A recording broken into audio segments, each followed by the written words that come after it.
febrero del 2017. ¿Qué tal? Muy buenos días. Bienvenidos a su programa Contacto Directo. Hoy son nuestros invitados Cynthia Viteri, candidata a presidenta de la República por el Partido Social Cristiano. Su propuesta de gobierno en temas de educación, salud, seguridad, vivienda, empleo. Vamos a hablar sobre inversiones, política tributaria, política internacional. También nos acompañará Raúl Vallas, candidato asambleísta nacional por el movimiento Unión Ecuatoriana, que lidera el candidato presidencial Washington Pesantes, con sus propuestas de legislación y fiscalización, áreas prioritarias en el sector agropecuario, educación, salud, seguridad, justicia y fiscalización. Lo conocemos. La actualidad, los protagonistas, el análisis y la información en Contacto Directo.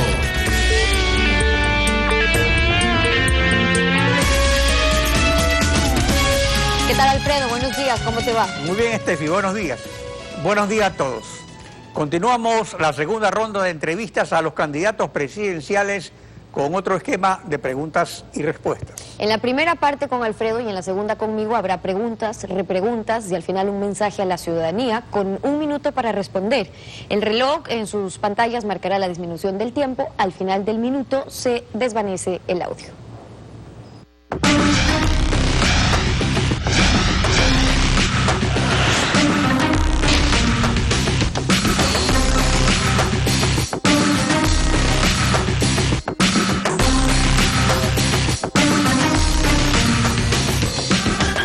Cynthia Viteri, candidata presidencial del PSC. Buenos días, bienvenida a Contacto Directo. Buenos días, Alfredo. Gracias por la invitación y un abrazo a todos los que nos están escuchando. Para administrar el Estado como presidenta de la República, ¿cuáles son sus conocimientos, experiencias y destrezas? Bueno, varios, Alfredo. Yo sé exactamente por mi experiencia como legisladora cuáles leyes afectaron los derechos de maestros, de jubilados, de trabajadores. Y no solamente lo sé, sino que me mantuve firme por años defendiendo su derecho sin rendirme. Y por otro lado, vengo de un equipo eficiente que recuperó la confianza de un pueblo que la había perdido hace muchísimos años y que luego de ver cómo rendía en eficiencia, en solidaridad, en bienestar, en obras, lo volvió a ratificarnos cada elección en la administración seccional. Y por último, Alfredo, yo creo que todas las mujeres en este país y sobre todo las madres de familia tenemos una gran ventaja y es que sabemos administrar la escasez y también sabemos arreglar desastres, preparadas absolutamente, solo del disparo de partida. Desde 1998 usted fue diputada del Congreso 2 veces, hasta 2006. Y asambleísta por 2 periodos de 2009 a 2016. Los candidatos presidenciales del PSC, con León Febres Cordero a la cabeza, exhibieron como parlamentarios una trayectoria de fiscalización.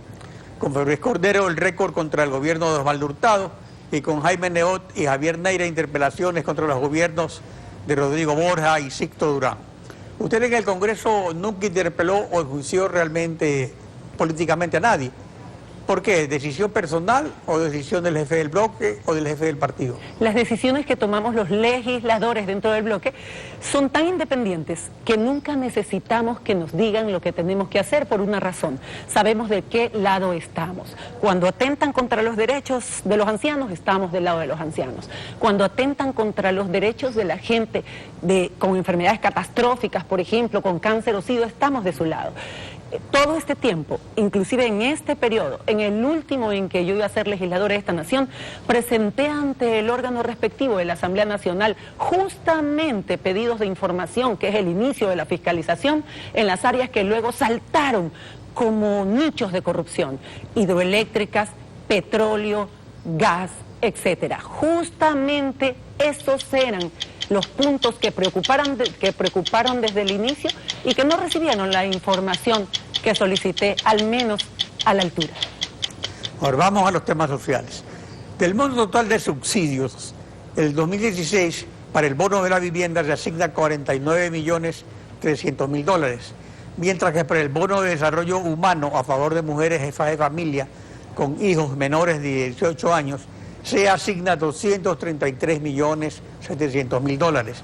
Y la pensión para el adulto mayor recibe 274.400.000 dólares de asignación. Estos bonos, gracias a la dolarización, no se han depreciado, como en países que devalúan sus monedas frente al dólar. ¿Tiene previsto un cambio para mejorarlos? No solamente para mejorarlos, para incluir a los que fueron excluidos. En este país dejaron fuera del bono a mujeres que no tienen un solo dólar para poder mantener a su familia y ancianos que son abandonados y que les quitaron también el bono. Aquí el que tenía derecho a tener por lo menos una cocineta a gas, le quitaban el bono. Si podía vender bolos o cola helada, le quitaban el bono. A la gente no se le puede quitar la boya cuando se está ahogando, en primer lugar. Y yo voy a aumentar otro rubro, que va a ser aproximadamente entre 50 y 250 millones de dólares en el mayor impacto. Y es la tarifa cero a 1 millón de hogares ecuatorianos en luz eléctrica, en la ciudad o en el campo, que en este momento pasan tragedias y que van a dedicar ese dinero a alimentar a sus hijos. Con eso combato la desnutrición crónica en mi país. En cuanto a subsidios en general, presentan una reducción del 46.5% en relación a la proforma 2015, el 56.12% corresponde a combustibles y gracias a la revalorización del dólar y a la caída del precio de los combustibles tenemos la reducción más importante. Y la otra reducción importante es por la supresión del aporte estatal del 40% al fondo de pensiones. ¿Restituirá el aporte al fondo de pensiones? ¿Debe reducir más los subsidios o planea crédito subsidiado para agricultura y microcrédito? Ahí hay dos puntos. Primero, hay que ser coherentes entre lo que se hace y lo que se dice. Luchamos como bloque para que no le quitaran el 40% de aporte del Estado al fondo de pensiones. Como presidenta se los devolveré. Eran aproximadamente 1.000 millones al año, que fueron absorbidos, como fueron absorbidos el fondo de cesantía de los maestros, que también se los devolveré, como fueron mermadas las utilidades de los trabajadores, que también se las restituiré, y como le negaron el pago a los enfermos catastróficos del Seguro Social, jubilados o niños con cáncer o SIDA. En cada una de esas causas estuve presente, en cada una de esas causas lo luché, dentro de la Asamblea o en la calle, y como presidenta de esta nación restituiré los derechos que les fueron arrebatados, sobre todo a los sectores más vulnerables de la población. Basta de darles paracetamol o cápsulas vacías a nuestros enfermos. Los impuestos financian educación, salud, seguridad, pago de intereses de la deuda y subsidios. Pero la excesiva carga tributaria ahuyenta la inversión. El gobierno de la Revolución Ciudadana ha aprobado estímulos tributarios a las asociaciones público-privadas, esto es, a inversiones que se asocien al Estado dentro del modelo de desarrollo vigente. Prevé estímulos tributarios para emprendimientos exclusivamente privados, no asociados al Estado, pequeños, medianos y grandes. Absolutamente, Alfredo. Y yo recuerdo una entrevista que usted hizo en este sentido, y eso me dejó muy marcada. Los microcréditos en la banca son extremadamente caros y van dirigidos justamente a un sector emprendedor que quiere poner su tienda, que quiere poner su negocio, jóvenes que quieren emprender. Eso va a cambiar. ¿De qué forma? No con imposiciones, con estímulos. La banca que coloque microcréditos a los emprendedores, a la ama de casa que quiere poner su tienda, al hombre trabajador que quiere emprender en un negocio o al sector agrícola de mi país, esa banca privada tendrá el 50% de exoneración en el impuesto a la renta para que se vuelva muy atractivo prestarle a los agricultores y prestarle también a los jóvenes y prestarle a los microcomerciantes en este país que despegan generando riqueza y empleo y más empleo. El 29.8% del presupuesto del Estado está asignado a gastos de personal, alrededor del 9% del PIB, y según el informe sobre competitividad global 2015-2016 del Foro Económico Mundial, la peor calificación para el Ecuador en cuanto a hacer negocios está en tramitología. 13 pasos para comenzar un negocio, puestos 134 entre 140 países y 55.5 días para empezar un negocio, puestos 130 entre 140 países. La causa es el aumento de una burocracia que debe justificarse creando nuevos trámites. Su plan de gobierno, ¿qué prevé sobre una reforma administrativa del Estado? Personas que pasan abrazando árboles o majándolo, en efecto, se van. También los que golpean a las mujeres y son directores de medios de comunicación.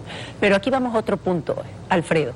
Cuando quitas impuestos, cuando bajas el riesgo país, cuando abrevias la tramitología, cuando dejas de acosar a los emprendedores con el Ministerio de Turismo, con el Ministerio de Medio Ambiente, con el SRI, si hubiera también impuesto al garaje también se lo pusieran.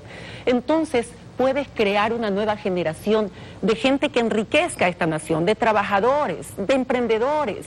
Yo voy a eliminar impuestos, voy a bajar otros, voy a eliminar salvaguardias y también voy a revisar aranceles para disminuirlos. Voy a reducir el costo de la tramitología y también el costo de la energía eléctrica. De esa manera, bajando costos de producción, voy a subir los salarios en el sector privado de mi país. De acuerdo a los estándares internacionales de buen gobierno, el gasto social es una inversión ineludible del Estado, prioritaria. Estos rubros son educación, salud y seguridad ciudadana. Respecto a educación inicial, básica y bachillerato, el Ecuador solo asigna 3.2% del PIB en el presupuesto, a pesar de que la Constitución ordena el 6%, mientras en Costa Rica es el 7%, en Colombia el 4.7% y en Chile el 4.6% del PIB. En educación inicial básica y bachillerato, ¿cuáles son las metas de su plan de gobierno en inversión, plan de estudios? La inversión en educación, en salud, en seguridad y en justicia, que es lo que me compete como presidenta de esta nación, serán incrementadas. Y hablemos de la educación inicial, básica y bachillerato. Primero, en la educación inicial y en la básica, no solamente será el desayuno los que reciban nuestros niños, mis niños, sino también el almuerzo. Yo necesito garantizar su crecimiento y combatir la desnutrición crónica que afecta a las oportunidades en el futuro. Implementaré un sistema donde la tecnología se dé desde los inicios de la educación y en razón del bachiller, el que salga ya del bachillerato tendrá puntos de internet gratuitos en un Ecuador digital y también su aparato tecnológico. Y por otro lado, Alfredo, hay un problema básico y fundamental en el campo. Restituiré las escuelitas del campo, de los recintos, de las comunas y de las parroquias rurales. Basta de que nuestros niños... La administración del presidente Correa resalta haber eliminado universidades de garaje que vendían títulos sin impartir conocimientos. ¿Qué cambiaría en la actual ley de educación superior? 800.000 jóvenes en este momento son los denominados ni estudian ni trabajan, pero no porque no quieren, por falta de oportunidades. Yo voy a eliminar el examen del CENESID, lo eliminaré para que nuestros jóvenes tengan acceso a la universidad y la libertad de estudiar lo que quieren y cerca de sus hogares. Voy a fortalecer también las becas que se dan para que no solamente sean a nivel internacional, sino también a nivel nacional. Nuestros jóvenes deben aprender y emprender en absoluta libertad. Si alguien pudo crear una empresa en un garaje en Estados Unidos, nuestros jóvenes también lo harán aquí. Basta de los acosos de las instituciones del Estado y basta de quitarle el dinero en el bolsillo y restarles oportunidades. Libertad. Esa es la clave. En salud tampoco se ha cumplido con el porcentaje mínimo del 4% del PIB ordenado por la Constitución, menos que el 6% en educación. A pesar de las inversiones en salud pública que en efecto se han hecho, se ha visto estos servicios desbordados por el aumento de pacientes. ¿Cuál es su propuesta de gobierno en salud?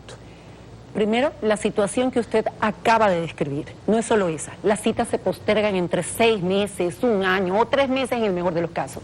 Y la medicina que reciben ya ni siquiera es paracetamol y cápsulas vacías. Como me voy a dedicar a lo que debo como presidenta de esta nación, las personas enfermas y sobre todo los grupos prioritarios, ancianos, personas con enfermedades catastróficas, madres embarazadas, niños enfermos, no deberán esperar ni un solo día a la atención directa. Tendrán las medicinas adecuadas. Pondré clínicas móviles para que alcance la salud, el cuidado de la salud a los sectores más alejados de la sociedad. Y a la par, invertiré en educación preventiva. Los municipios tendrán el dinero requerido puntual, directamente, para que puedan satisfacer temas como el agua potable y el alcantarillado, vitales para la salud. Finalmente, el otro sector prioritario es seguridad ciudadana. Más allá de las encuestas que solo revelan la realidad de comisarías y juzgados y de los resultados en botón de pánico, policía comunitaria, el servicio ECO 911, ¿cómo reforzaría la seguridad ciudadana? Voy a empezar por eliminar la tabla del consumo de drogas, a través de la cual el microtráfico se incrementó libremente en el país y por otro lado derivan asesinatos, robos, secuestros, etcétera. Y voy a crear centros de rehabilitación, no más policías o perros policías atrás de nuestros hijos. Será una ambulancia quienes lo recojan y lo llevarán a centros de rehabilitación a nivel nacional, que no solamente volverán a rehabilitar al consumidor, sino también a la madre, al padre, a la familia. Eso es vital. Por otro lado, los femicidios, los niños huérfanos, el botón antipánico, por un lado, un número diferente al 911, por otro, policía solo dedicada a temas de violencia, y como cuarto punto, la justicia solamente tratando los jueces de familia casos de violencia intrafamiliar, psicológica o física, serán parte de las acciones que como presidenta de esta nación tomaré de manera inmediata, ni una menos en nuestro país. Cynthia Viteri, gracias. Después de la pausa, Steffi continuará con la segunda parte de la entrevista. Son las 7 de la mañana con 16 minutos. Vamos con ustedes a una pausa. Cuando regresemos, seguimos la entrevista con Cynthia Viteri, candidata a presidenta de la República por el Partido Social Cristiano. Vamos a abordar temas de política internacional, deuda externa, lucha contra el narcotráfico, el combate a la corrupción, la reforma constitucional al modelo político y otros. Quédese usted en nuestra sintonía. La política es demasiado a menudo el arte de traicionar los intereses reales y legítimos y de crear otros imaginarios e injustos. Lo dijo Arturo Graf, escritor y poeta italiano.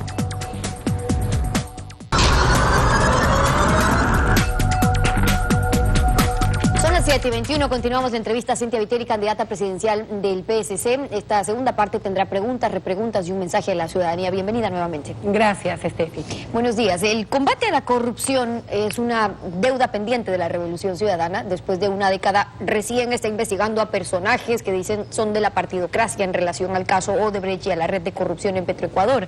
La lucha contra la corrupción envuelve a varias funciones del Estado. ¿Usted cree que la consulta popular sobre paraísos fiscales en el extranjero es para combatir la corrupción de los funcionarios públicos? Steffi, es para alar a los candidatos de gobierno y nada más. Si la consulta hubiera sido real, ¿por qué no nos preguntaron, por ejemplo, si queríamos que traigan de la orejita a ciertos personajes que se fueron a matrimonios con permiso de los que nunca volvieron? Yo tengo 3 ejes fundamentales en el combate a la corrupción. El primero, declarar una veda cívica. Ninguna empresa natural o jurídica, ninguna persona natural o jurídica que haya siquiera estado involucrada en denuncias de hechos de corrupción va a participar en licitaciones durante los 4 años de mi mandato.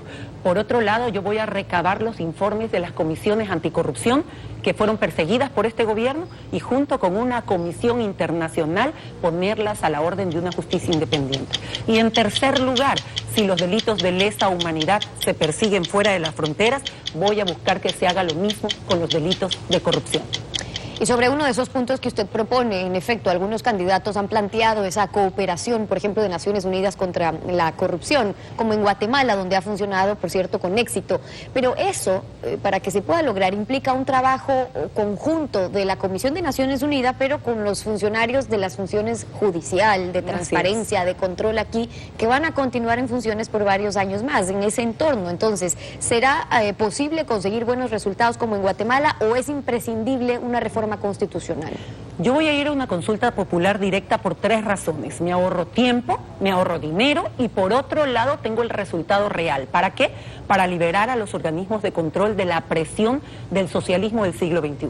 Cuando hablas de colaboración, yo creo que la colaboración debe empezar por casa.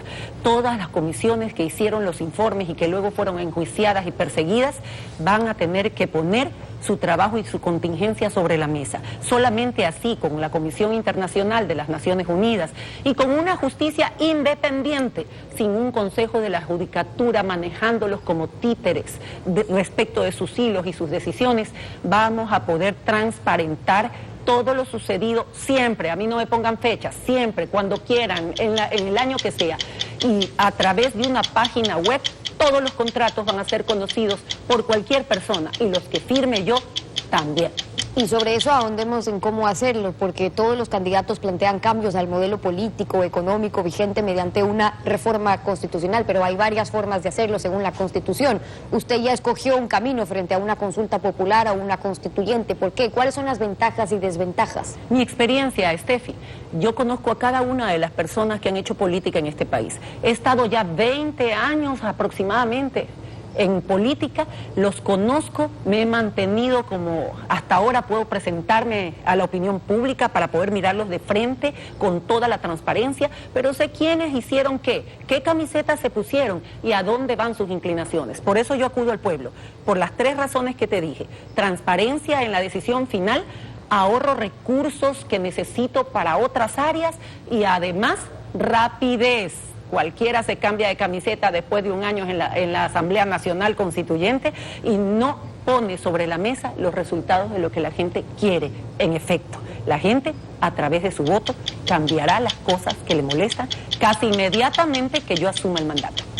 Bueno, y sobre algunas de sus propuestas, de acuerdo a la última encuesta, de la última estadística más bien del INEC, lo que tenemos es que la tasa de empleo adecuado disminuyó del 46.5% al 41.2% entre diciembre del 2015 y diciembre del 2016. Esto implica una disminución de 244.000 empleos adecuados. ¿Qué pasó con la tasa de desempleo? Se mantuvo estable en promedio nacional y por su parte la tasa de subempleo se incrementó del 14 al 19.9% de diciembre del 2015 a diciembre del 2016. En términos generales, podríamos decir que el empleo considerado inadecuado aumentó en 598.000 trabajadores.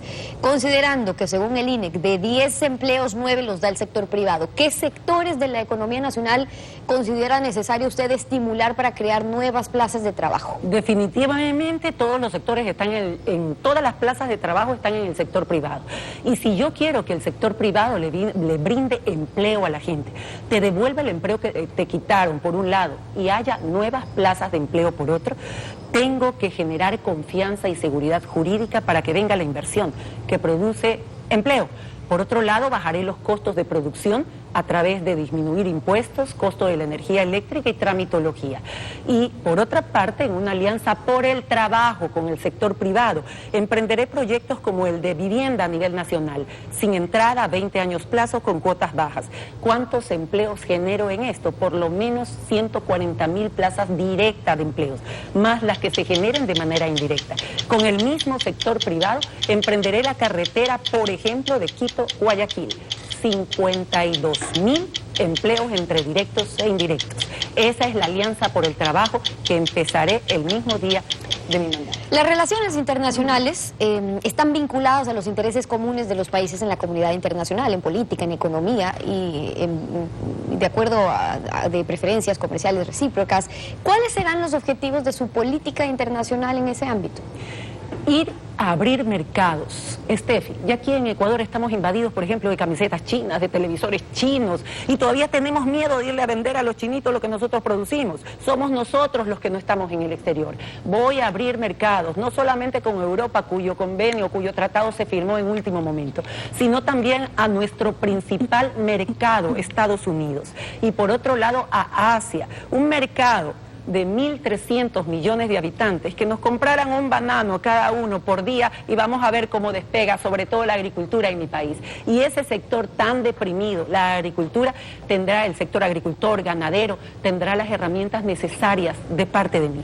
Yo suspenderé los juicios coactivos del pequeño y mediano agricultor en mayo, condonaré las deudas y los haré nuevamente sujetos de crédito. De esta forma se convertirán en el pilar de la economía de mi país. Y hablando de economía, la deuda externa asciende a 23.640 millones de dólares con 2 tramos. Tenemos el multilateral por 8.247 millones en condiciones blandas que no se reestructuran y el bilateral por 15.393 millones de dólares. 8.143 millones son con China, 7.250 millones son por emisiones de bonos. ¿Tiene un plan usted para reestructurar la deuda bilateral contraída en condiciones de mercado?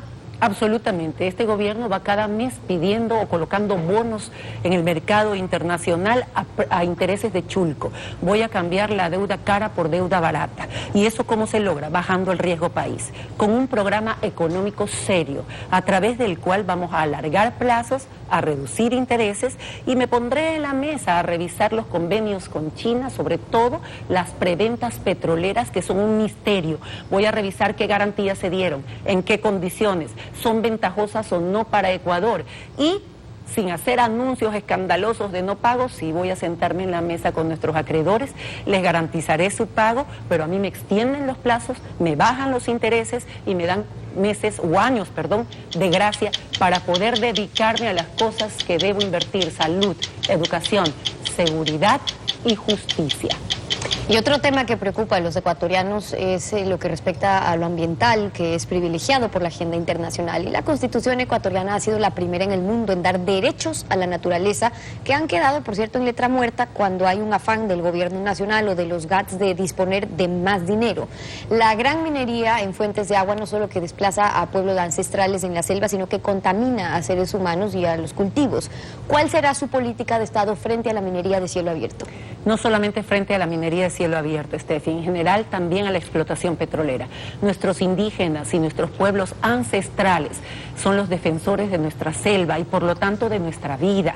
Yo voy a revisar la explotación que se firmó por parte del Yasuní, por ejemplo. Por eso tengo a Roque Sevilla a mi lado. Por un lado, votamos en contra de esa explotación y también dimos dinero para la iniciativa Yasuní.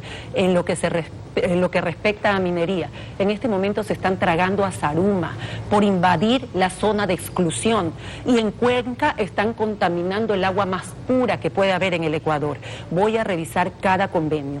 Si estos convenios, por más que representen dinero para el país, atentan contra lo fundamental, que es la vida, yo suspendo los convenios y libero al país de este maltrato internacional.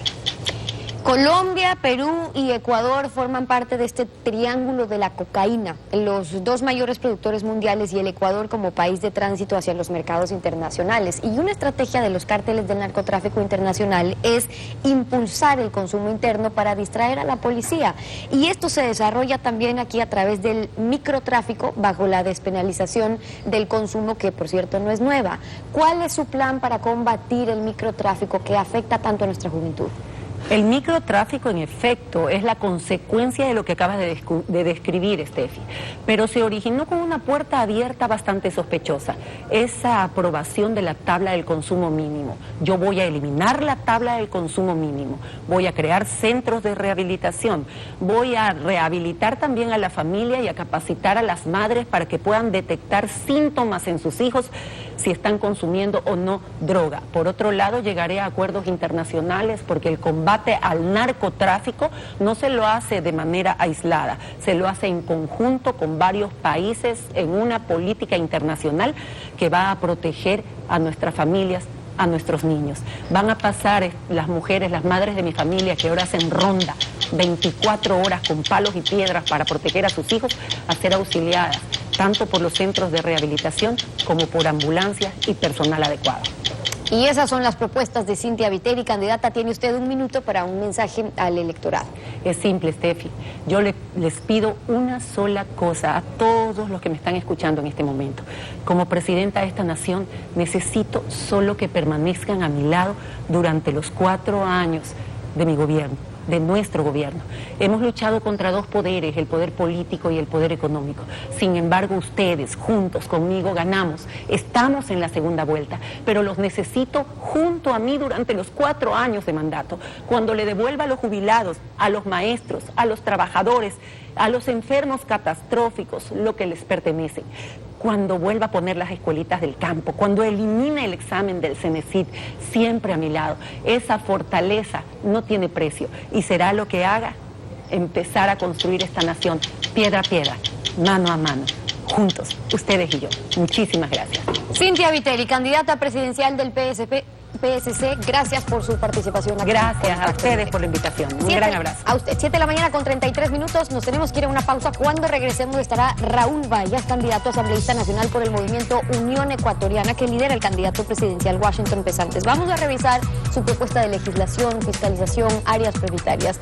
Al regresar, quédese usted en nuestra sintonía. Concluimos hoy las entrevistas a los candidatos a asambleístas nacionales. Las respuestas a las preguntas y el mensaje al electorado tienen el tiempo de 1 minuto. En sus pantallas aparecerá un reloj con el avance del tiempo y concluido este, se termina el audio. Está con nosotros Raúl Vallas, candidato asambleísta nacional por el movimiento Unión Ecuatoriana. Buenos días, bienvenido a Contacto Directo. Muchísimas gracias y un saludo a todo el pueblo ecuatoriano, a todos los campesinos, a todas las personas, trabajadores. Aquí estamos enfrentando esta ley y debo agradecer primeramente a Dios, darnos la oportunidad cada día de ser útiles a la sociedad. Bueno, ya el mensaje lo damos al final. Vamos ahora a las preguntas. El movimiento Unión Ecuatoriana presenta un plan de legislación y fiscalización partiendo de un diagnóstico de la actual situación política de la República. ¿Cuál es ese diagnóstico? Bien, pues dentro del diagnóstico que hemos hecho nosotros estamos con los 5 ejes fundamentales, que es seguridad, justicia, trabajo, educación, salud y a la agricultura. El campesino tiene que ser fortalecido, tiene que haber una activación seria, ya que los campesinos siempre hemos estado en desventaja dentro de las políticas de Estado. No ha habido gobierno, no ha habido sistema que se preocupe por los campesinos en la producción dentro del ámbito del agro, de ganadera y todos los quienes hacemos mercado o sacamos el producto al campo, del campo a la ciudad. Eso es que hoy nosotros como Unión Ecuatoriana lucharemos y vamos a reformar esas leyes y crearemos una política de Estado en beneficio del agricultor. Usted acaba de mencionar cuáles son los puntos prioritarios, las áreas prioritarias en su plan de trabajo. Ahora, respecto a la agrícola, que para ustedes es el más importante y dada su trayectoria también como dirigente del sector, concretamente, ¿cuáles son las leyes que reformarían o que cambiarían o qué nuevas leyes habría? Nosotros apuntaríamos y estamos seguros que vamos a hacerlo, por eso nos hemos enfrentado a este desafío. Hay que actualizar la ley de comunas que tenemos abandonado desde hace décadas atrás. Y nosotros, como campesinos, y en esa ley mismo habla de que en el artículo 18 dice la ley de comunas, el Ministerio de Agricultura y Ganadería será el ente que fortalecerá en el desarrollo intelectual, moral y material a los campesinos, en compra de tierras, de herramientas, maquinaria, en la capacitación técnica agronómica y en la capacitación para la industrialización y fijación de precios. Porque hoy en día nosotros los campesinos no tenemos valor a nuestro producto, porque prácticamente nosotros no podemos poner valor al producto, porque salimos al mercado y ahí todo se va en desgaste y prácticamente no nos garantiza el campesino productor estar trabajando sobre esta pérdida que tenemos en el campo.